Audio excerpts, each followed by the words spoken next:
Alright, so I'm going to do this is part 2 from the exploration.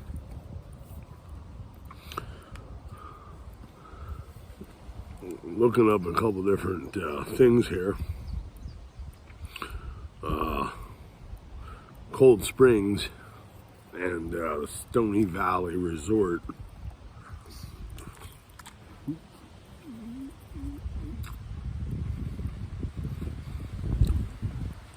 It was a tavern house in the mid-19th century. Emerged as a resort town with the building of, they say, the building of the Dauphin and Susquehanna Railroad, which it was actually the Schuylkill and something Railroad.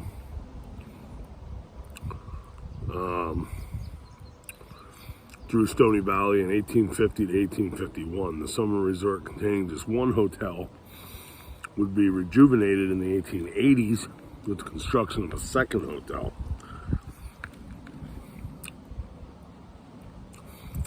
And the expansion of the grounds, other features do include a bathhouse, bowling alley, dancing pavilion, restaurant, and likely even a bar. The hotel's lives were short-lived. However, the advent of the automobile sent the rich from neighboring cities such as Harrisburg and Pottsville elsewhere. And by 1900, the hotel's allure was fading.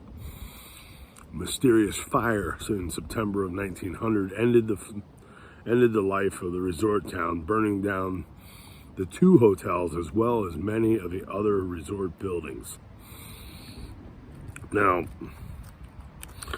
I guess, the heat of the buildings, there's some distance between them, so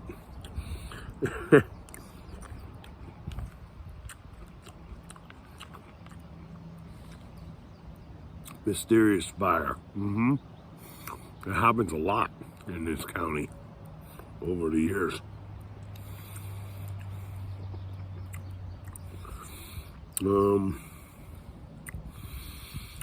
Now, of course, soon after, an idea was brought forth to either rebuild the hotels or revitalize the area into a clubhouse for an outdoors club. Both fell through by 1910.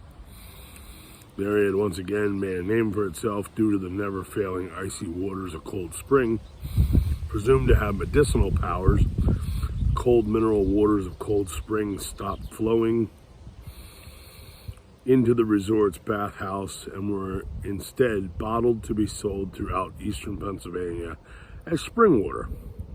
Only a few years later, the once resort town of Cold Spring was turned into Cold Spring Nature Farm, where the water may have still been bottled for local consumption.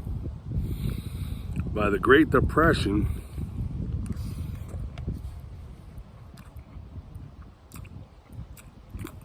Cold Spring had once again remade itself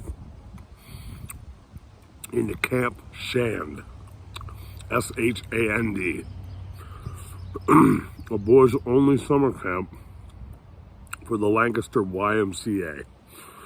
The camp would continue to allow boys to experience nature with a nature lodge, boating on the lake, which it was the one of my other videos. That's the one where the dam that got destroyed in the flood.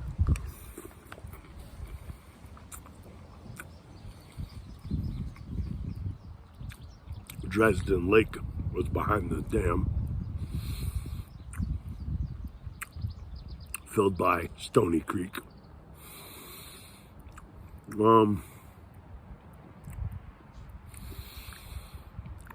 Hikes throughout Stony Valley and build friendships until some mortars from the new Fort Indiantown Gap military reservation flew too far, lodging themselves in the trees behind camp during training exercises for World War II. An era had ended, and the grounds quickly became the Cold Spring Military Reservation, a federal installation to assist in training exercises for the advancing Cold War. In 1956, the grounds were finally returned to the Commonwealth of Pennsylvania to become part of state game land number 211. Okay, so I was wrong. I retract my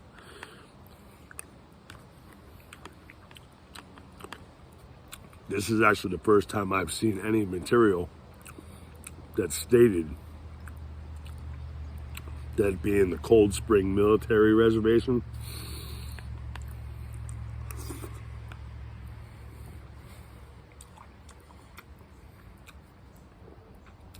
Everything up until now always said that those unexploded ordnances bounced over the mountain, not being shot too far.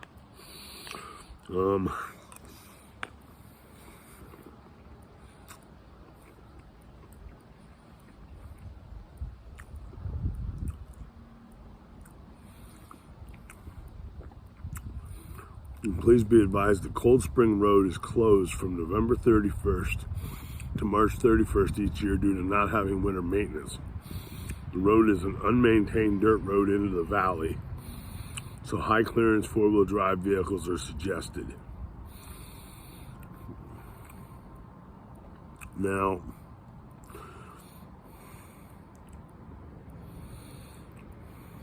you know,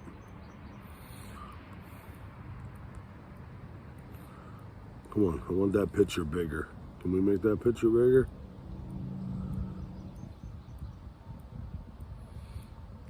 Okay, so if there was a lake, wait a minute, maybe that wasn't Dresden Lake. The lake was actually right in front of the hotel.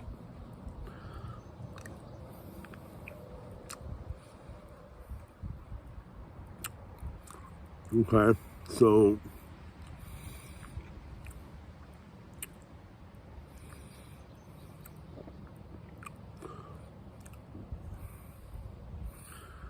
that can't be a accurate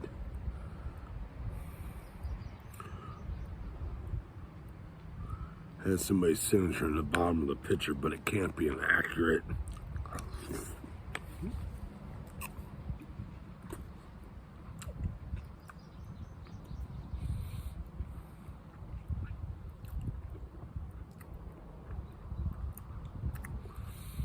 Unless, no. Oh, a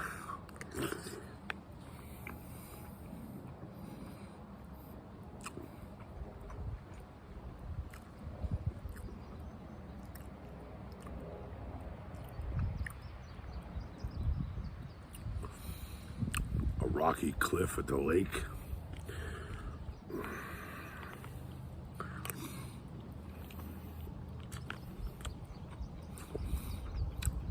Okay, that was right down in front. Okay, that lake was below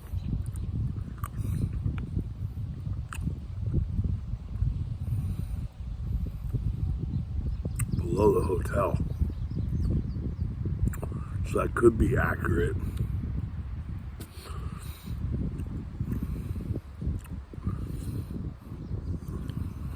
That would have been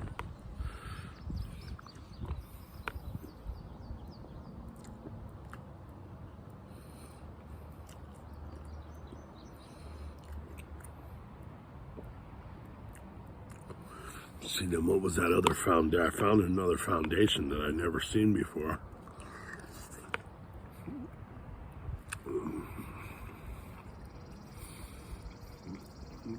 There's the picture. I'm guessing it's supposed to be an accurate drawing portrait of the resort. So you see, I can see, I mean, there's the big hotel.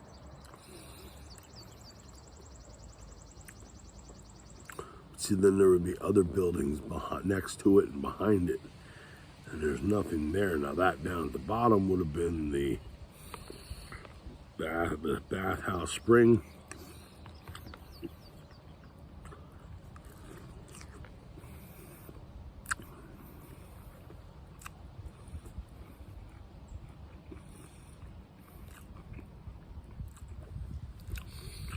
The mountain was pretty much cleared of all the trees due to timbering, and then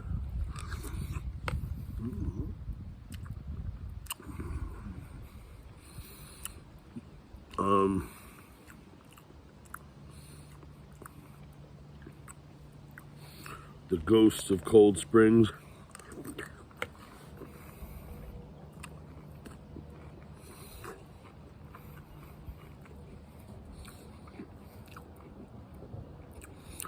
Okay, so here's some more history about back there at that spot. Coal was discovered in the Stony Creek Valley in northern Lebanon County, Pennsylvania in 1824. Before long, there were several active towns in the area, and by 1851, the Schuylkill and Susquehanna Railroad had completed a rail line through the area. Some sources say it was the Dauphin and Susquehanna Railroad. Around the same time, the S&S rail line was built, a 200-room hotel was constructed, and the area became sort of a summer resort. By the 1880s, a second hotel was added, along with features like a restaurant, bathhouse, bowling alley, and more. According to an August 13, 2009 article in the Philadelphia Inquirer, a resort hotel was built at Cold Spring, where mineral springs thought to have life-enhancing properties flowed. Wealthy, ailing Philadelphians would come here to take the waters. The same article reported that the area's 48-degree water attracted visitors as early as 1775.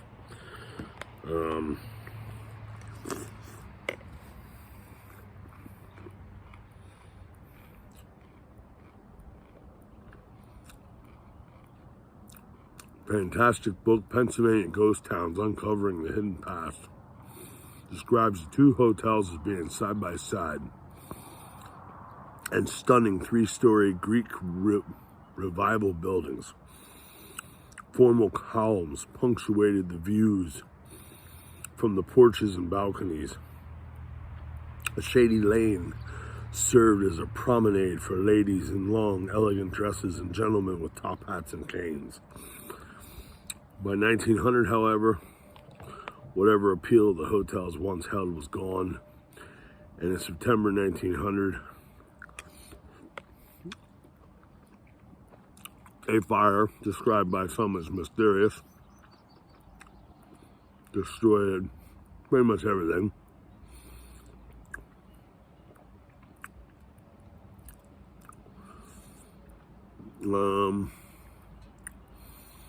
If you actually come in from Gold Mine Trailhead,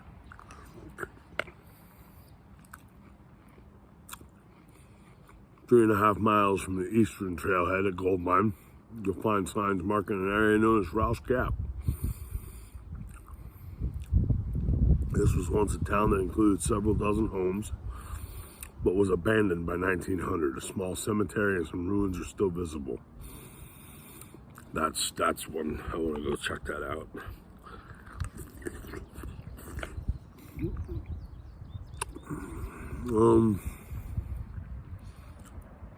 A little less than 6 miles from the trailhead, then you get the road that goes down to the hotel for the Cold Spring Resort site ruins.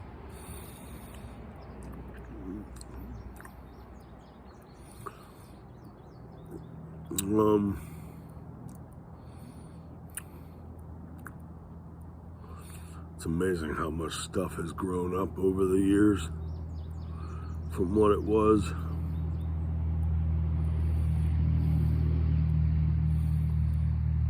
So, the Watkins family purchased the Hamilton Lake beachfront land in 1870, picnic area known as Watkins Grove. See, there's more history back there.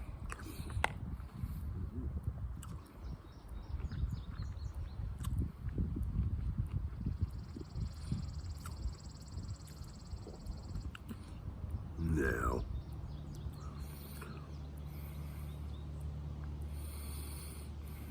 that's got to be something else, because there's no building back there. That's something else, some other Cold Springs Also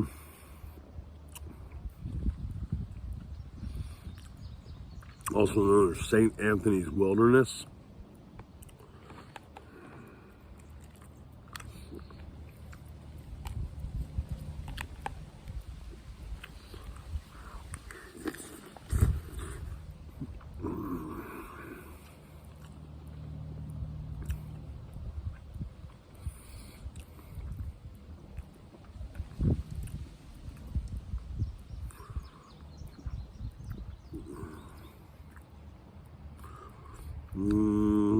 Top of Peters Mountain, Route 225 runs northeast on the Appalachian Trail. What's included in this route? St. Anthony's Wilderness, a land of long forgotten hope, industry, and prosperity. Cold Spring House of Tannersville, New York is a typical example of cold spring resorts. So see, there's a lot of different cold springs.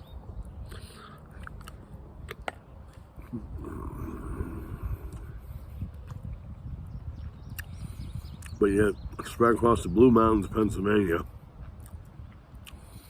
vast stretch of forest, wildlands, ridges, and streams called Stony Valley. Long ago, it was known as St. Anthony's Wilderness. To anyone walking through the valley and its mountains, the area seems to be completely owned by nature. The forest is thick with oak trees, hickory, and shrubs and pines. Boulders lay strewn across the slopes, carpeting the valley, through which a stream runs. The only sounds to be heard are twitter of the birds, scrambling of squirrels, the wind blowing through the trees. Actually, today you could hear dump trucks dumping rock up on the rail trail, on the old railroad bed, on the rail grade. Their backup beepers, equipment backup beepers, their air horns that they kept blowing at each other for whatever reason. Yeah. Of course, with this, what seemed like a storm coming in,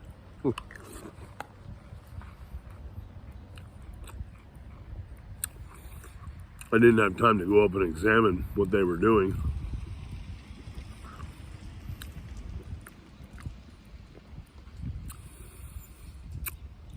Without knowing where to look and having a keen eye, a person is likely to miss the few remaining signs that this was once home to many diverse people.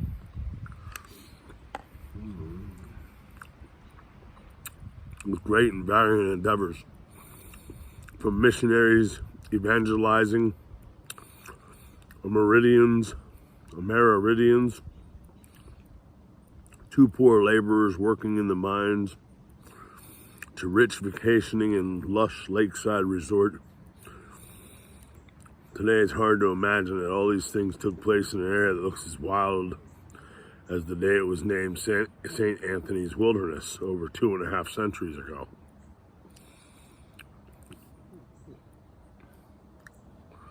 What, you ever see somebody sit here and talk to themselves? Drive on, pal. Drive on.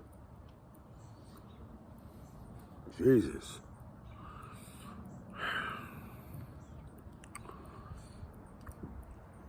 The portion of country between Blue Mountain and Peters Mountain was known as at an early period by the name of St. Anthony's Wilderness, as designated on a 1749 Lewis Evans map. So,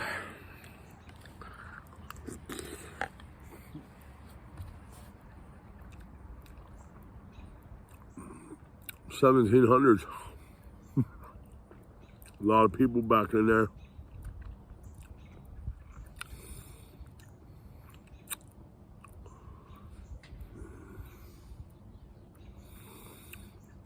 That means a lot of history and relics. The earliest known white settlement in St. Anthony's Wilderness, the Moravians, and those who gave the area its name were the Moravians. The Moravian Church had arisen in 1457 in what is today the Czech Republic, notably for its early opposition to the Catholic Church's practices of its clergy and hierarchy, preceding even Martin Luther's Reformation by 60 years. The Moravians suffered much persecution for this opposition. By 1722, many followers fled execution from Bohemia and Moravia to find sanctuary at the estate of Count Nicholas Zinzendorf, the leading patron of the Moravians during his time. Moravians believed in living according to a direct teaching of Christ, being guided only by the gospel and example of our Lord Jesus Christ and his holy apostles, in gentleness, humility, patience, love for our enemies. Oh, the turn the other cheek type bit. Yes.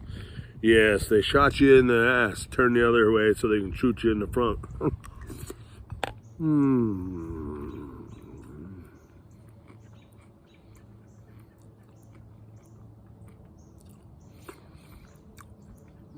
So Zinzendorf charged his followers delivering this gospel of his church to others around the world, and in 1741 they settled in Pennsylvania, establishing the towns of Bethlehem, Nazareth, Lidditz, and Hope. 1742, at the request of Conrad Weiser, officer of Indian Affairs in Pennsylvania, Zinzendorf set off with his followers to settle peace with the local Indian tribes of the Blue Mountain, a long mountain ridge in central Pennsylvania. Upon arriving at Blue Mountain, Zinzendorf was in awe at the sight of the steep, narrow valley rimmed by the mountains, and he named it St. Anthony's Wilderness in honor of his friend, in what may have been the first European settlement in that vast, wild tract of land. The Moravian missionaries set up a community there, the base from which they would negotiate peace with the tribes and spread the word of their gospel to them. Their mission was short-lived, however, and within a few decades, the missionaries abandoned their settlement in St. Anthony's Wilderness due to the extreme isolation, being bounded by the long mountain ranges that flank Stony Creek and the thick forest that separated them from civilization. And then you had coal mining in the 1800s. Coal and new growth to the wilderness. Yep, 1824.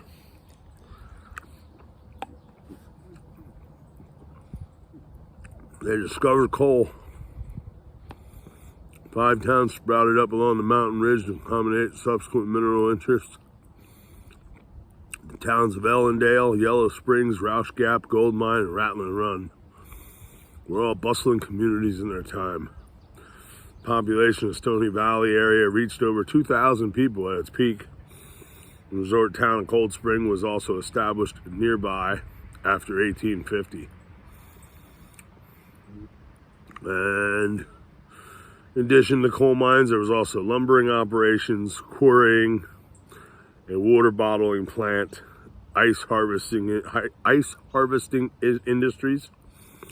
Cold mineral water of Cold Spring was thought to hold healing powers. The entire ridge behind the hotel is nearly bare limit. The lumbering operations must have been quite extensive, at least in some areas, as can be witnessed in an illustration of the resort at Cold Spring circa 1850 to 1899.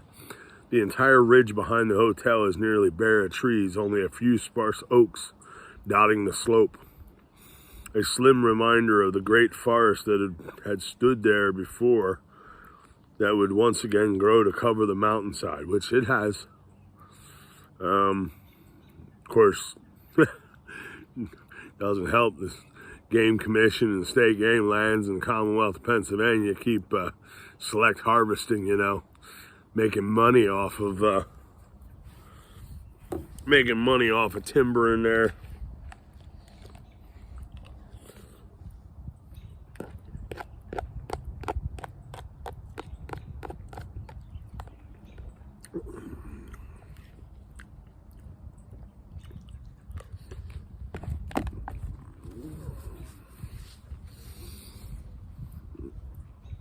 Um,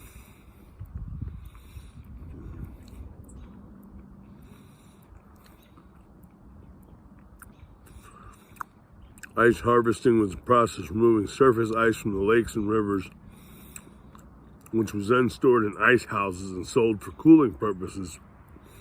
It was a rather common practice in the days before air conditioning. Stonewall ruins at Rausch Gap. 3 remaining gravestones at Rausch Gap. In 1823, a coal mine was started by Dr. Kugler on Sharp Mountain in what is today Cold Spring Township. By the time the railroad was built through the area, the town consisted of about 25 houses built of wood and stone. The railroad's headquarters were located in town, but when the headquarters moved to Pine Grove in 1872, the population of Rausch Gap began to decline. Combination of this, the poor quality of coal in the area, which because it's Bitmus coal, it's not anthracite. You gotta go a little farther north for the anthracite, or west, northwest, yeah, north, northwest, northeast.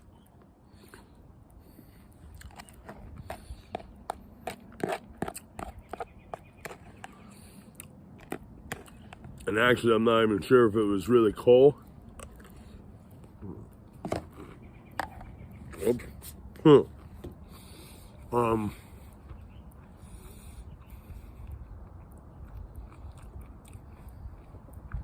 Because as I've determined,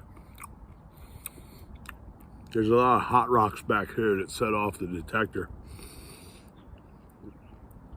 And I do believe because it's hematite with iron in it, the same thing that they were mining in Cornwall on the south end of the county.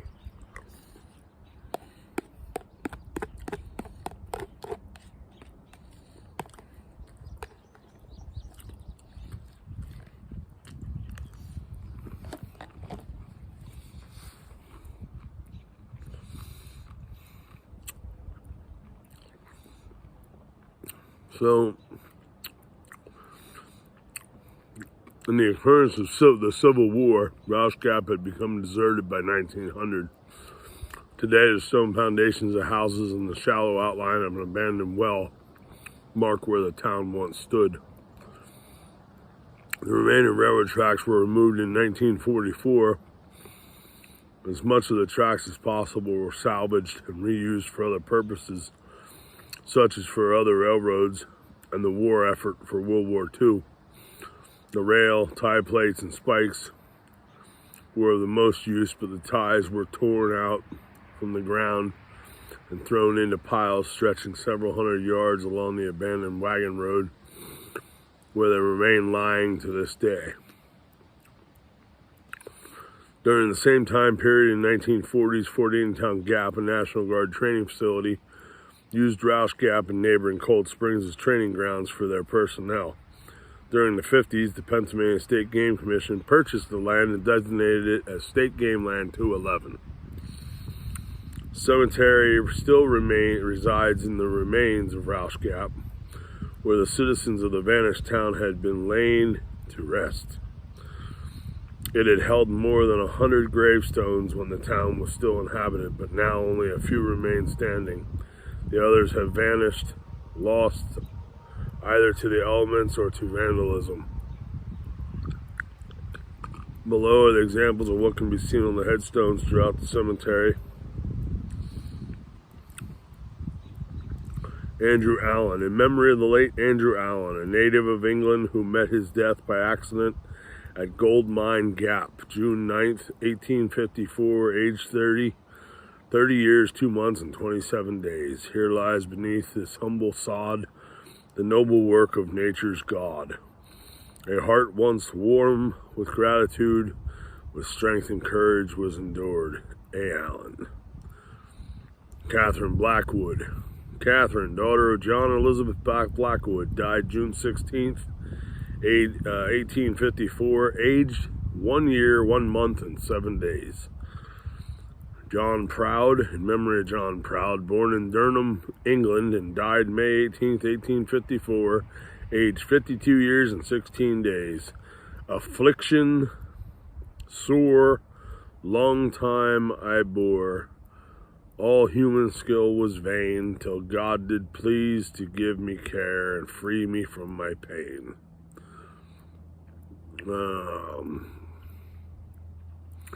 Rattlin Run, its name inherited from Rattlin Run Creek, which runs through the area, was another coal mining town on the western end of the region. The town hosted a stagecoach stop for the Stagecoach Trail that once ran from the town of Dauphin on the Susquehanna River to Pottsville in the east. The ruins of Rattlin Run are strewn across the mountainside. Yellow Springs had stood coal mining town served by Schuylkill and Susquehanna Railroad. The town prospered for a time on the coal it mined, but since the coal was of inferior grade, eventually the mining became unprofitable. Stony Valley, being covered with rocks and boulders over much of its area, was nearly impossible for farming. Once the timbering operations had removed all the trees, the railroad could no longer conduct business in the region. They closed the line, removing the lifeline of the small towns connected it through the valley. During the 30s, mines saw one last bit of action as bootleggers mined them using trucks to haul out coal over old railroad grades. Cold Spring and the Resort.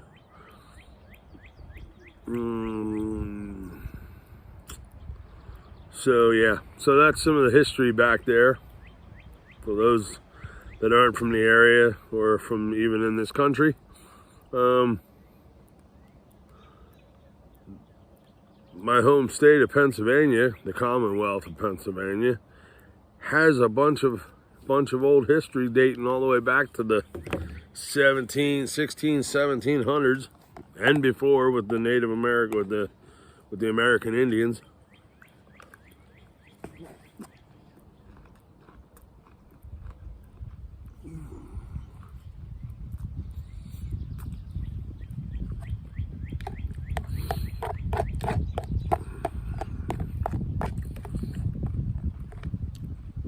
And it was, you got these little towns that were out here in the mountains.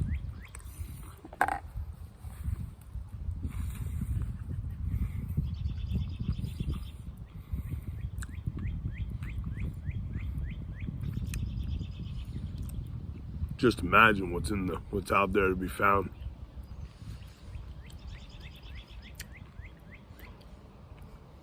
But not allowed to dig or remove anything because, you know, the Game Commission says so. But yet in New Hampshire, they got public state land. They're allowed to metal detect and save history and preserve it.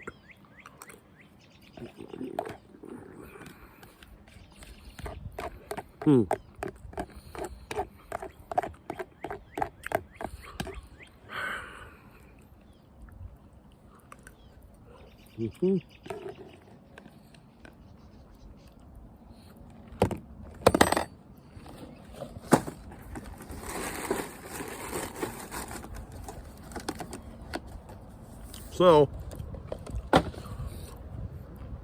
that's that.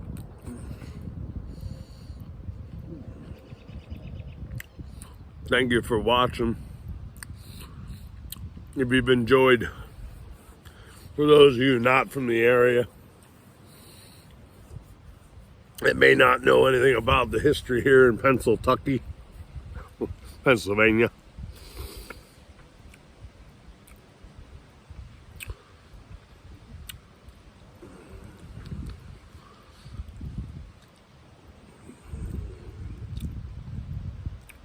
if you don't know about it, I hope you enjoyed it. Learn a little bit. I'm not the best historian, but then again, I am an amateur. Like everything else in my life. Amateur. Jack of many trades, master of none. So, until the next one, like I said, this will be part 2. Because I'm not going to put it all together and make it too long. Nobody will watch it, and then I won't get no view credits. So, this is already longer than I wanted it to be.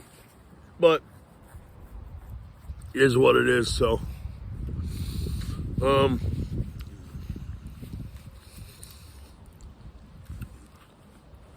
I will catch you all later.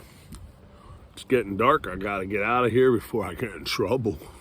Because you're not allowed here after dusk. The park closes at dusk.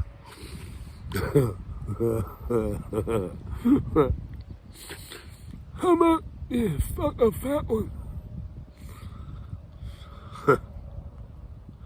Wish somebody would suck it. But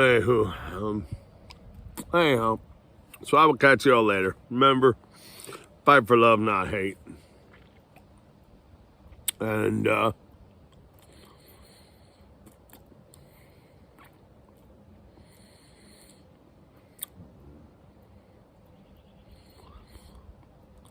love you later.